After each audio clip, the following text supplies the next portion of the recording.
يلا اللي معايا سي حماده مش هنا النهارده.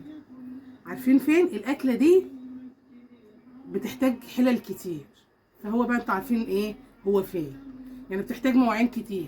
فاللي عارف سي حماده فين يكتب لي بقى تحت كده في الكومنتات. يلا تعالوا ما نشوف معانا ايه النهارده. يلا مولعه والله، لسه طالعه من الفرن. تعالوا اقول لكم بقى الصينيه دي اتكلفت كام. دي صينيه مكرونه بشاميل، اتكلفت كام؟ ما تصدقوش يا جماعه، انا بقول لكم بتكلف 100 جنيه والكلام ده، لا. دي واخده 2 كيلو لبن ب 70 جنيه، كيلو ب 35 جنيه. اوكي، كيلو مكرونه ب 30 جنيه، نص كيلو لحمه.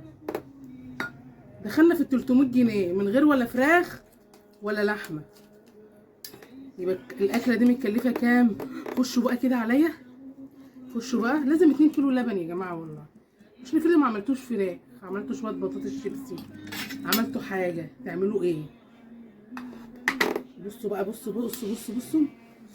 واو، بصوا انا مشهوره اصلا بالمكرونه البشاميل والبشاميله بتاعتي. بصوا شوفوا البشاميل. طب تعالوا خشوا كده في الصينيه، تعالوا بقى بصوا، خشوا كده في الصينيه، تعالوا خشوا في الصينيه، تعالوا خشوا بس شوفوا البشاميل.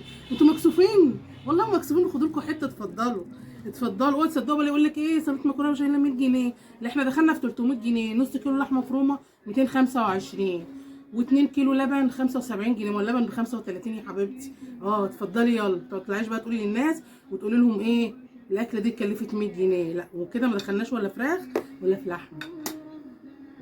كل سنه وانتم طيبين.